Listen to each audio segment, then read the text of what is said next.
ರಾಮ ಅಂತ ಕರೆಯೋದು ಯಾರು? ಕೇವಲ ಕೌಸಲ್ಯ ಮಾತ್ರ ಅಂತೆ, ಎಲ್ಲರೂ ರಾಮ ಅಂತ ಕರೆಯುತ್ತಿದ್ದಿಲ್ಲ.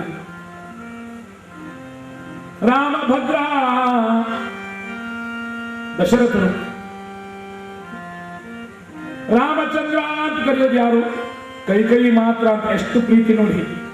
ವೇದಸೇ ಬ್ರಹ್ಮಾದಿ ದೇವತೆಗಳು ಸೃಷ್ಟಿಯಾದಿಗಳಿಗೆ ನೀನೇ ಕಾರಣ ವೇದ ಅಂತ ಕರೀತಿದ್ರಂತೆ. ರಘುನಾಥ ಹೀಗೆ ಕರೆಯೋದು ಯಾರು? ವಸಿಷ್ಠರು ಮಾತ್ರ. ನಾಥ ಸೀತಾದೇವಿ ಕರೆಯೋದು. ಮತ್ತೆ ಉಳಿದ ಪ್ರಜೆಗಳು ಸೀತಾಪತೆ ಅಂತ ಕರೀತಿದ್ರಂತೆ. ಸೀತೆಯ ಬೊಮ್ಮನು ಸೀತೆಯ ಬೊಮ್ಮನು. ಕೆಲವು ಪಟ್ಟಿ ಹಾಸ್ಕೊಳ್ಳಿ ಹಂಚಿಗಿಲ್ಲ ಅಂತ. ಮೈಯಲ್ ಬೊಮ್ಮನು ಕೋಣ ಮಾಹಿತಿ ಕಿತ್ತಿದೆ. ಸೀತಾಪತೆ ಪ್ರಜೆಗಳೆಲ್ಲರೂ ಕೂಡ ಅಂತಹ ರಾಮಚಂದ್ರ ಸೀತಾದೇವಿಯನ್ನು ವರಿಸಿದ್ದಾನೆ. ಭರತರಿಗೆ ಮಾಂಡವಿ, ಶ್ರುತಕೀರ್ತಿ, ಊರ್ಮಿಳ ಹೀಗೆ ರಾಮ ಲಕ್ಷ್ಮಣ ಭರತ ಶತ್ರುಘ್ನರಿಗೆ ಆ ಜನಕ ಜಗತ್ಪತಿಯಾದ ಜಾಮಾತ ಮಾತಾ ಜಗತ್ಪತಿಯಾದ ಜಾಮಾತ. ಆ ಭಗವಂತನು ಆ ಜಗತ್ಪತಿಯೇ ಈಗ ಹಳೆಯನಾಗಿದ್ದಾರಂತೆ. ಆ ಜನಕರಿಗೆ ಆದಂತ ಆನಂದ ಯಾಜ್ಞವಲ್ಕ್ಯರಲ್ಲೂ ಕೂಡ ಅಧ್ಯಯನ ಮಾಡಿ ಕರ್ಮಯೋಗಿ, ಜ್ಞಾನಯೋಗಿ, ಭಕ್ತಿಯೋಗಿ ಎನ್ನುವ ಬಿರುದುಗಳಿಗೆ ಪಾತ್ರನಾದಂತಹ ಜನಕನಿಗೆ ಈಗ ತಕ್ಕವಾದ ಯಥಾರ್ಥವಾದ ಬ್ರಹ್ಮಾನುಭೂತಿ ಉಂಟಾಗಿದೆ ಅಂತ ಹೇಳ್ತಾರೆ. ಭಾನುವಂಶ ಕೃತಾವರಣ, ಭಾನುವಂಶ ಕೃತಾವರಣ ಜಗತ್ಪತಿಯ.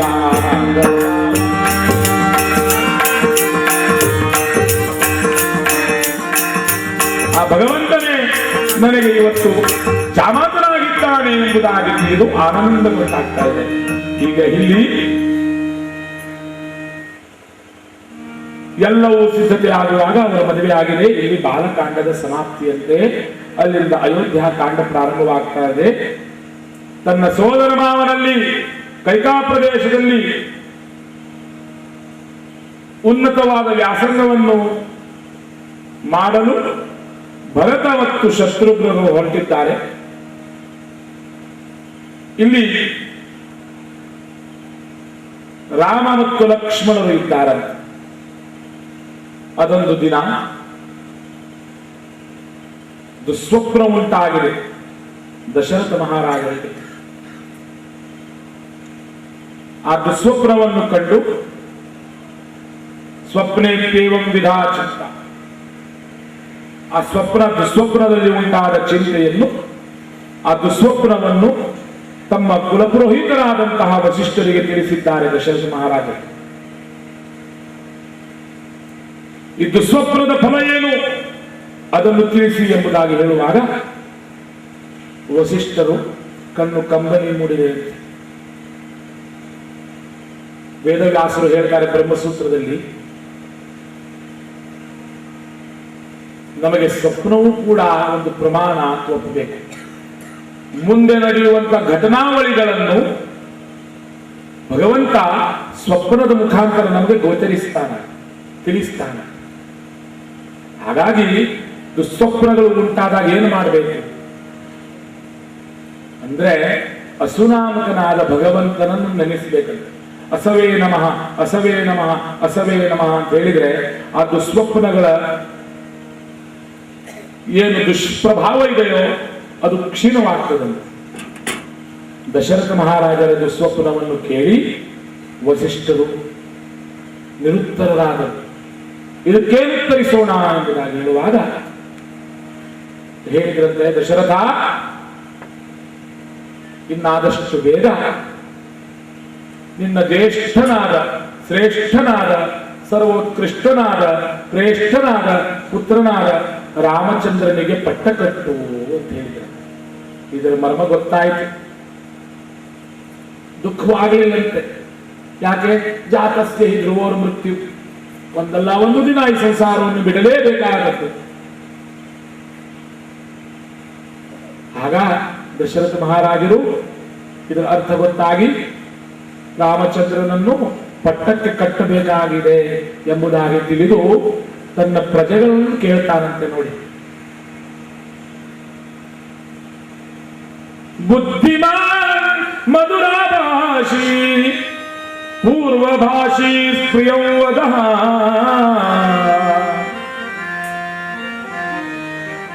ನೋಡಿ, ರಾಮದೇವರ ಗುಣಗಾನವನ್ನು ಮಾಡ್ತಾನೆ. ರಾಮದೇವರು ಹೇಗಿದ್ರು ಹಾಗೆ ಒಂದೊಂದು ಗುಣ ನಮ್ಮಲ್ಲಿ ಬರಬೇಕು. ಅದಕ್ಕಾಗಿ ರಾಮಾಯಣ ಕೇಳೋದು.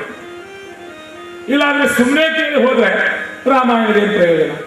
ನಮ್ಮಲ್ಲಿ ಇನ್ನೂ ಕೆಲವರಿದ್ದಾರೆ, ಒಳ್ಳೆ ಒಳ್ಳೆ ಉತ್ತಮವಾದ ಶಬ್ದಗಳಿಗೆ ಅರ್ಥವನ್ನು ಹೇಳದೇ ಇದ್ರೆ ಬೇಜಾರಿಲ್ಲ, ಅನರ್ಥವನ್ನು ಮಾಡ್ತಾರೆ. ತುಂಬಾ ಮಾತಾಡಿದ್ರೆ ಸಾಕು ಮಾಡಿ ನಿನ್ನ ರಾಮಾಯಣ. ನೋಡಿ, ರಾಮಾಯಣ ಎಲ್ಲಿ ಹೋಗಿ ನಿಂತಿದೆ? ಮನೆಯಲ್ಲಿ, ನೆರೆಮನೆಯಲ್ಲಿ ಸ್ವಲ್ಪ ಜೋರು ಚರ್ಚೆ ಕೇಳಿ ಬರ್ತದೆ. ಆಗ ಸೊಸೆ ಮತ್ತು ಅತ್ತಿಗೆ ಎದುರು ಓಹೋ ಅವ್ರ ಮನೆಯಲ್ಲಿ ಇದ್ದದ್ದೇ ಏನು ಮಹಾಭಾರತ. ನೋಡಿ, ಮಹಾಭಾರತ ಅಂದ್ರೆ ಜಗಳ. ನಮ್ಮ ಶಬ್ದಗಳ ಪವಿತ್ರವಾದ ಗ್ರಂಥಗಳ ಪವಿತ್ರವಾದ ಶಬ್ದಗಳ ಅರ್ಥ ಮಾಡದೇ ಇದ್ರೆ ಬೇಜಾರಿಲ್ಲ, ಅನರ್ಥ ಮಾತ್ರ ಮಾಡಬೇಡಿ. ಅದಕ್ಕಾಗಿ ರಾಮಾಯಣ ಕೇಳೋದು. ರಾಮನು ಹೇಗಿದ್ದ? 107 ಶ್ಲೋಕಗಳಿಂದ 107 ಡಿವೈನ್ ಪರ್ಸೆಪ್ಟಿವ್ ಹ್ಯಾಂಡ್ಸ್ ಅಂತಾರೆ. ಮ್ಯಾಕ್ಸ್ ಮ್ಯೂಲರ್ ಹೇಳ್ತಾರೆ, his eyes can hypnotize, his presence can mesmerize, when he speaks it's ecstasy at inexplicit, when he walks it's pathway to liberation, when he talks he adds meaning to life, when he breathes its aroma of extravagant fragrance, when he sleeps its extravagant tranquility. ಹೀಗೆ ಭಗವಂತನ ಪ್ರತ್ಯೇಕವಾದ ಕ್ರಿಯಾಕಲಾಪಗಳನ್ನು ಅದ್ಭುತವಾಗಿ ವರ್ಣಿಸಿದ್ದಾರೆ. ಪೌರಸ್ತ್ಯರಷ್ಟೇ ಅಲ್ಲ, ಪಾಶ್ಚಾತ್ಯರು ಕೂಡ ರಾಮಾಯಣವನ್ನು ಕೊಂಡಾಡಿದ್ದಾರೆ. ರಾಮಾಯಣದಲ್ಲಿ ದಶರಥ ಹೇಳ್ತಾರೆ ಕಶ್ಚೈಕ ಪ್ರಿಯ ದರ್ಶನ. ವಾಲ್ಮೀಕರು ಹೇಳ್ತಾರೆ ಅವನು ಯಾರಿಗೆ ಪ್ರೀತಿ ಪರಕರಲ್ಲ ಹೇಳಿ ನೋಡೋಣ. ಬುದ್ಧಿಮಾನ್ ಮಧುರಾಭಾಷಿ ಪೂರ್ವಭಾಷಿ ಪ್ರಿಯಂ ವದಃ. ಹೇಗಿದ್ದ ರಾಮ ಅಂದ್ರೆ ಬುದ್ಧಿವಂತ, ಆಯ್ತು, ಅದೇನು ದೊಡ್ಡ ಮಾತಲ್ಲ. ಮಧುರಾಭಾಷಿ, ಸಿಹಿಯಾಗಿ ಮಾತಾಡ್ತಿದ್ದಂತೆ. ಪೂರ್ವಭಾಷಿ, ಎದುರಿಗಿದ್ದವರಿಗೆ ತನ್ನಷ್ಟು ತಾನೇ ಹೋಗಿ ಮಾತನಾಡಿಸೋದು. ಅವ್ರು ಬರಲಿ, ನಾನು ಯಾಕೆ ಮಾತಾಡಿಸ್ಬೇಕು? ಈಗ ಸೊಕ್ಕಿನವನಲ್ಲ, ಈಗ ಗರ್ವದಿಂದಿರೋನಲ್ಲ. ಪೂರ್ವಭಾಷಿ ಪ್ರಿಯಂ ವದಃ, ಪ್ರಿಯಂವದನಾದ, ಸದಾ ಪ್ರಿಯವನ್ನು ಮಾತನಾಡುವನು, ದಯಾಳು ಆದವನು, ಪರಮ ಕಾರುಣಿಕನು, ಸರ್ವವಿದ್ಯಾ ಪಾರಂಗತನು, ತನ್ನಲ್ಲಿ ಬಂದವರಿಗೆ ರಕ್ಷಣೆ ಮಾಡುವವನು.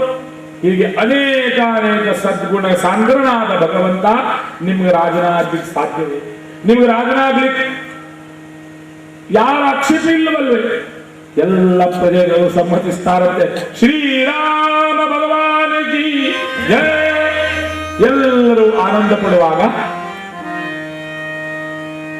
ರಾಮದೇವರನ್ನು ಕರೆದು ಬಿಗಿದಪ್ಪಿ ಹೇಳಿದ, ವತ್ಸ, ಈಗ ನೀನು ರಾಜನಾಗಬೇಕಪ್ಪ. ನಾನು ಈಗ ನಿನ್ನ ಸಾಮಾನ್ಯ ಪ್ರಜೆಯಾಗಿ ನನ್ನ ಇನ್ನುಳಿದ ದಿವಸಗಳನ್ನು ಕಳೀಲಿಕ್ಕೆ ಇಚ್ಛೆ ಪಡ್ತೇನೆ ಮಗ.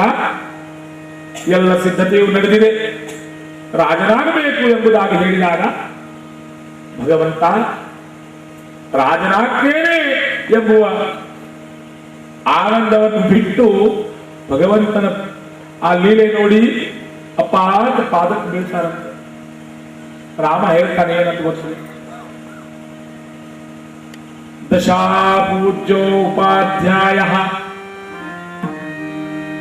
ನನಗೆ ವಿದ್ಯೆ ಕೊಟ್ಟ ಗುರುಗಳು ನನಗಿಂತ 10 ಪಟ್ಟು ಹೆಚ್ಚು ಪೂಜೆ ಮಾಡ್ಬೇಕು. ನಾನು ಸಹಸ್ರಶ್ಚ. ನೋಡಿ, ನಾವು ವಿದ್ಯೆ ಕೊಟ್ಟವರಿಗೆ 10 ಪಟ್ಟು ಹೆಚ್ಚು ಪೂಜೆ ಭಾವನೆಯಿಂದ ನೋಡ್ಬೇಕಲ್ಲ. ಸಹಸ್ರಶ್ಚ 1000 ಪಟ್ಟು ಹೆಚ್ಚು ನಾವು ಪುರೋಹಿತ ವಸಿಷ್ಠರು ಮಾತ್ರ 1000 ಪಟ್ಟು ನಾನು ಅವರು ಪೂಜೆ ಮಾಡ್ತೇನೆ. ಲಕ್ಷಾಧಿಕಾ ಲಕ್ಷ ಲಕ್ಷ ಪಟ್ಟು ಹೆಚ್ಚು ಮಾತಾ ಕೌಸಲ್ಯ ಕೈ ಮತ್ತು ಸುಮಿತ್ರೆಯರಿಗೆ ನಾನು ಪೂಜೆ ಮಾಡ್ತೇನೆ. ಆದರೆ ಅಪ್ಪ ನೋಡಿ, ಭಗವಂತ ಹೇಳೋ ಮಾತಿದು, ಇದು ನಮಗೆ ಒಂದು ದೊಡ್ಡ ಶಿಕ್ಷಣ ಇದೆ. ಅಸಂಖ್ಯಾತೋ ಪಿತಾರ್ಥದಾ, ನಿನ್ನ ಆಜ್ಞೆ ಕೋಟಿ ಕೋಟಿ ಕೋಟಿ ಸ್ಥಾನದಲ್ಲಿ ನಿನ್ನ ಪೂಜೆ ಮಾಡ್ತೇನೆ, ನಿನ್ನ ಆಜ್ಞೆಯಂತೆ ಪಾಲಿಸ್ತೇನೆ. ನನಗೆ ರಾಜ್ಯ ಬೇಕಾಗಿಲ್ಲಪ್ಪ ಅಂತ ಭಗವಂತ ಆ ದಶರಥರ ಪಾದಾರವಿಂದದಲ್ಲಿ ಎರಗಿತಾನಂತೆ. ಇವತ್ತು ನೋಡಿ, ನಾವು ಯಾವ ಉಪಾಧ್ಯಾಯರು ನಮ್ಗೆ ಯಾರು ವಿದ್ಯೆ ಕೊಡ್ತಾರೆ ಅವರು ಪೂಜೆ ಮಾಡೋದೇ ಇಲ್ಲ. ಯಾಕೆ? ಅದು ಹೌದು, ನಾವು ಡೊನೇಷನ್ ಕೊಟ್ಟು ಕಲಿಯೋದಲ್ವೇ, ಅವ್ರಿಗೆ ಧರ್ಮಕ್ಕೆ ಕಲಿಸೋದಲ್ಲ. ಅವ್ರಿಗೆ ಯಾಕೆ ನಮಸ್ಕಾರ ಮಾಡ್ಬೇಕು ಅಂತ ಚಿಂತನೆ ಮಾಡ್ತೇವೆ. ಪುರೋಹಿತರಿಗೆ ಅವ್ರಿಗೂ ದಕ್ಷಿಣೆ ತುಂಬಾ ಕೊಡ್ತೇವೆ, ದಾನ ಕೊಡ್ತೇವೆ, ಅವ್ರಿಗೆ ಯಾಕೆ ನಮಸ್ಕಾರ ಮಾಡಬೇಕು? ತಾಯಿಯನ್ನು ಮಹಾ ಮಾಡಿದ್ದಾಳಂತ ಅವಳು ಯಾಕೆ ನಮಸ್ಕಾರ ಮಾಡೋದು? ಹೆಂಡತಿ ಹೇಳೋದಲ್ವೇ, ನಾನು ಯಾಕೆ ಮಾಡೋದು? ತಂದೆ ಮುದುಕ, ವಯಸ್ಸಾದ ಏನೇನೋ ಮಾತಾಡ್ತಾನೆ, ವಯಸ್ಸಾಗಿದೆ, ಮುದಿ ಭ್ರಾಂತಿ ಉಂಟಾಗಿದೆ ಅಂತ ನಾವು ತಿರಸ್ಕಾರ ಮಾಡುವ ಕಾಲ ಬಂದಿದೆ. ರಾಮದೇವರನ್ನು ನೋಡಿ, ಅಪ್ಪ ನಿನ್ನ ಆಜ್ಞೆಯಂತೆ ಪಾಲಿಸ್ತೇನೆ, ಕೋಟಿ ಕೋಟಿ ಕೋಟಿ ನಿನ್ನ ಸಮಾನ ಈ ಜಗತ್ತಿನಲ್ಲಿ ಯಾರೂ ಇಲ್ಲ ಅಂತ ಪಾದ ಹಿಡಿತಾನಂತೆ. ಇದೊಂದು ಲೋಕೋತ್ತರವಾದ ಶಿಕ್ಷಣ. ಅದಕ್ಕಾಗಿ ಅವನನ್ನು ಬಿಗಿದಂತೆ, ವತ್ಸ ನಿನ್ನ ಪಡೆದಂತಹ ನಾನು ಧನ್ಯ, ನನ್ನ ಕುಲ ಧನ್ಯ ಅಂತ ಹೇಳ್ತಾನೆ. ಇಕ್ಷ್ವಾಕು ವಂಶಂ ಸದನೇಕನಾಥಂ ರಘುಪ್ರವೀರಂ ರಾಮೋ. ರಾಮ, ನನ್ನ ಪೂರ್ವಜರು, ನನ್ನ ಪಿತೃಗಳ ದೇವತೆಗಳೆಲ್ಲರೂ ಕೂಡ ಸಪ್ರೀತರಾಗಿದ್ದಾರೆ. ಆಗ ವಸಿಷ್ಠರ ಪಾದಕ್ಕೆ ಹೇಳ್ತಾನಂತೆ, ಅಪ್ಪಣೆ ಕೊಡಿ. ಆಯ್ತು, ಅಪ್ಪಣೆ ಸಿದ್ಧವಾಯಿತು. ಎಲ್ಲವೂ ಸಿದ್ಧವಾದಾಗ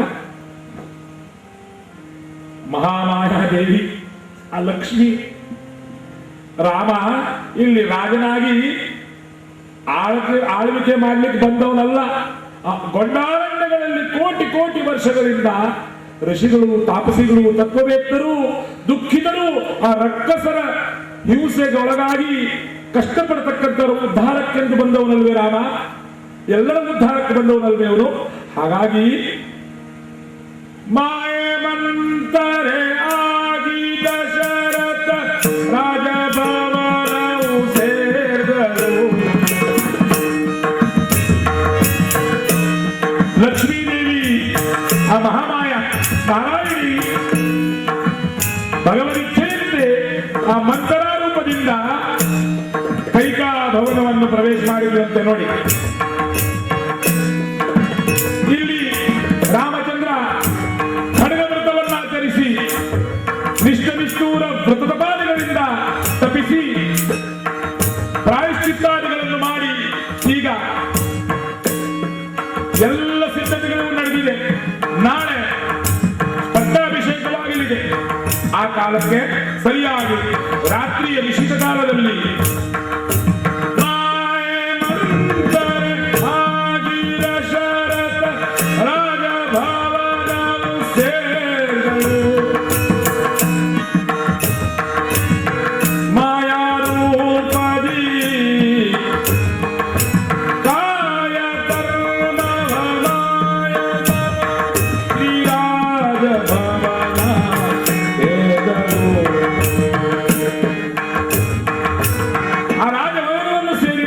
ನೋಡಿ, ಬಂತು ಮುದಿ ಭ್ರಾಂತಿ ಹೋಗಿ ಬೊಬ್ಬಿಡ್ತಾಳಂತೆ.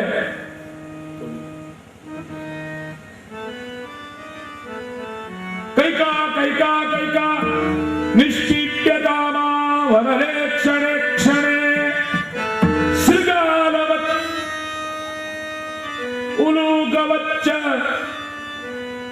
ಗೂಬೆಯಂತೆ ನರಿಯಂತೆ ಬೊಬ್ಬಿಡ್ತಾ ಅವಂಗಲ ಸ್ವರದಿಂದ ಕೈಕಾ ಕೈಕಾ ಕೈಕಾ ಅಂತ ಬೊಬ್ಬಿಡ್ತಾ ತನ್ನ ಎರಡೂ ಕೈಗಳಿಂದ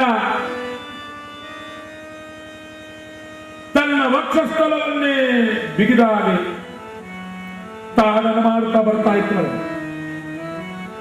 ಕೈಕಾದೇವಿ ಎಲ್ಲ ಸಂಭ್ರಮಗಳನ್ನು ಸಿದ್ಧಗೊಳಿಸ್ತಾ ಇದ್ದಾಳೆ. ನನ್ನ ರಾಮನಿಗೆ ಏನು ಕೊಡ್ಲಿ, ನಾಳೆ ನನ್ನ ರಾಮಚಂದ್ರ ಪಟ್ಟಾಭಿಷೇಕವನ್ನು ಮಾಡಿ ರಾಜನಾಗಲಿಕ್ಕಿದ್ದಾನೆ. ಅಯ್ಯೋ ಪ್ರೀತಿಯ ಭರತ, ಹೇ ಶತ್ರುಘ್ನ, ನೀವಿಲ್ವಲ್ಲ. ಹೀಗೆ ಎಲ್ಲ ಸಂಭ್ರಮವನ್ನು ಮಾಡುವಾಗ ಕೈಕಾ ಮುಂದೆ ನೋಡ್ತಾಳಂತೆ. ಮಾಯೆ ಅವಳು ಬೇರೆ ಯಾರು ಅಲ್ಲ, ಮಾತ್ರ ಅವಳಲ್ಲಿದ್ದವಳು. ಏನೇ ಭರತ ಭರತ ಭರತ ಅಂತ ಬೊಬ್ಬಿಡ್ತಾ ಇದ್ದ ಅವಂಗಲ ಸ್ವರದಿಂದ. ಯಾಕೆ ಮುದುಕಿ, ಈ ಮಂಗಲಪ್ರದವಾದಂತಹ ಸಂದರ್ಭದಲ್ಲಿ ಅಮಂಗಲವಾಗಿ ನೀನು ಗೂಬೆಯಂತೆ ಯಾಕೆ ಬೊಬ್ಬಿಡೋದು? ಅವಳು ಹೇಳಿದ್ಲು, ಏನೇ ಕೈಕಾ, ನೀನು ಚಿಕ್ಕವಳಿರುವಾಗ ತಾಯಿಯನ್ನು ಕಳ್ಕೊಂಡು ತಪ್ಪಲಿಯಾದ ನಿನ್ನನ್ನು ನನ್ನ ಮಗು ಅಂತ ನಾನು ಸಾಕಿದ್ದೆ. ನಾನು ಎಡಬಿಡನೆ ಸತತವಾಗಿ ನಿನ್ನನ್ನು ಪ್ರೀತಿಸಿದೆ. ಆದ್ರೆ ಇವತ್ತು ನನ್ನನ್ನು ಪ್ರೀತಿ ಮಾಡೋರು ಯಾರು ಇಲ್ಲ ಅಂತ ಬಬಿಡ್ತಾಳೆ. ಏನಾಯ್ತು ನಿನಗೆ? ಸರಿಯಾಗಿ ಹೇಳೆ. ಈ ಖುಷಿ ಸಂತೋಷದ ಸಂದರ್ಭದಲ್ಲಿ ಅನಿಷ್ಟ ಮಾತುಗಳೇಕೆ? ಯಾರು ಯಾಕೆ ನಿನ್ನನ್ನು ಪ್ರೀತಿಸೋದಿಲ್ಲ? ಆಗ ಹೇಳಿದ್ದಂತೆ, ನೋಡು, ನಿನ್ನ ಮಕ್ಕಳು, ನಿನ್ನ ಮಗನಾದ ಭರತನು ಇಲ್ಲಿರದೇ ಇರುವಾಗ ಮೀನಕೇತನೋ ಚಪಲ ಚೇತನೋ ದಶರಥೋ ಮುದಾ ಖಲ್ಲು ಇವತ್ಮರ.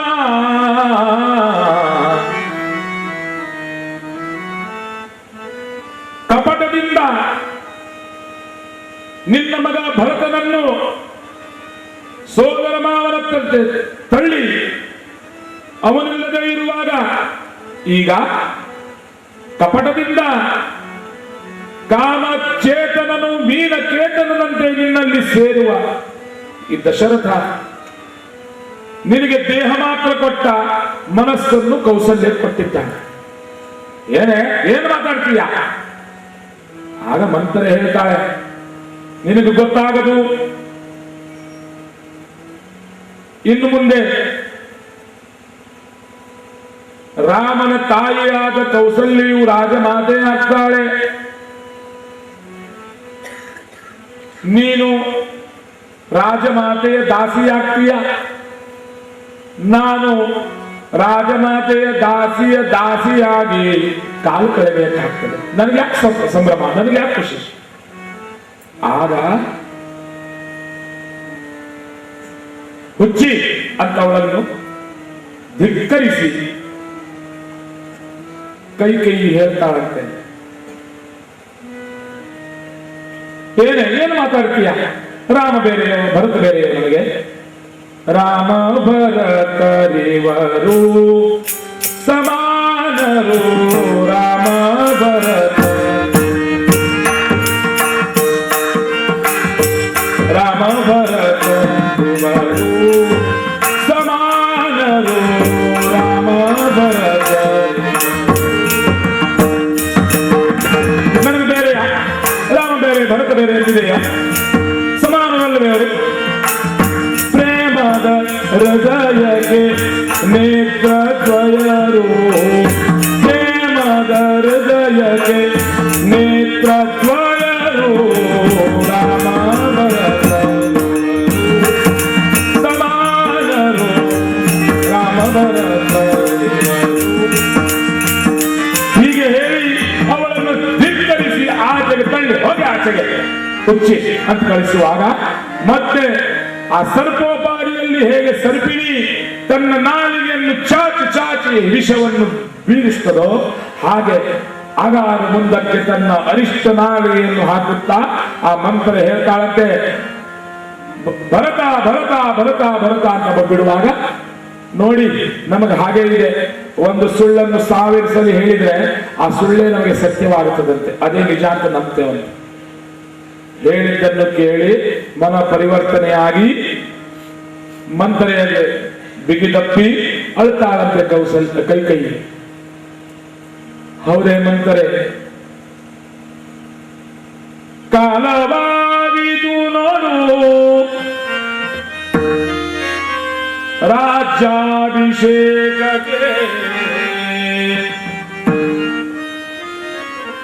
ಮಂತ್ರೆ, ಈಗ ಯಾವ ಕಾಲ ಬಂದಿದೆ ನೋಡು, ನಾಳೆ ಬೆಳಗ್ಗೆ ರಾಜ್ಯಾಭಿಷೇಕವಾಗಲಿದೆ ಇದೆ.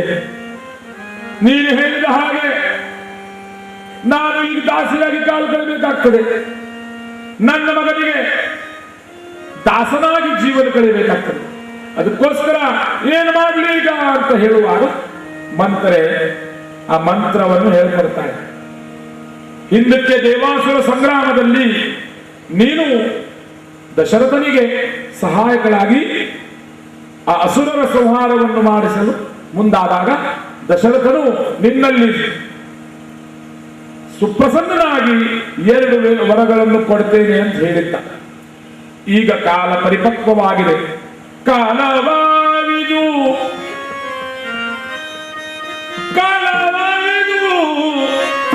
ಬೇಡೆ, ನೀನು ಬೇಡೀಗ ವರದ್ವಯಗಳ 2 ವರಗಳನ್ನು ಬೇಡು. ಮೊದಲನೇದು, ಭರತನಿಗೆ ಈಗ ರಾಜ್ಯ ದೊರಕಬೇಕಾಗಿದೆ. 2ನೇದು, ನವಪಂಚಕ ವರ್ಷಾಣಿ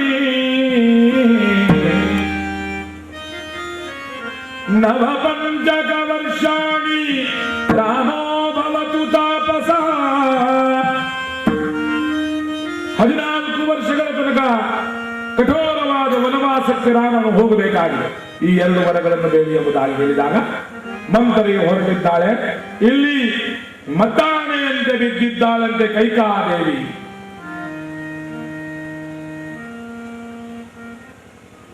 ಸ್ಮಶಾನ ಮೌನವು ತುಂಬಿದೆ. ಆಗ ದಶರಥ ಮಹಾರಾಜರಿಗೆ ವಾರ್ತೆ ತಲುಪಿದೆ. ಎಲ್ಲರೂ ಸಂಭ್ರಮದಲ್ಲಿರುವಾಗ ಕೈಕಾಯ ದೇವಿಗೆ ಮಹಾನ್ ದುಃಖ. ಧಾವಿಸಿ ಓಡಿ ಬಂದು ನೋಡ್ತಾನೆ. ಪೂರ್ವಾಪರ ಜಲಿದಿವೇರಾವಲಗ್ನ ಅಸ್ತಿ ಪೂರ್ವಾಪರ ಜಲನಿಧಿವೇರಾವಲಗ್ನ ಮಧ್ಯ ದೇಶಾಲಂಕಾರ ಭೂತ ಮೇಕಲೇವ ಭುವ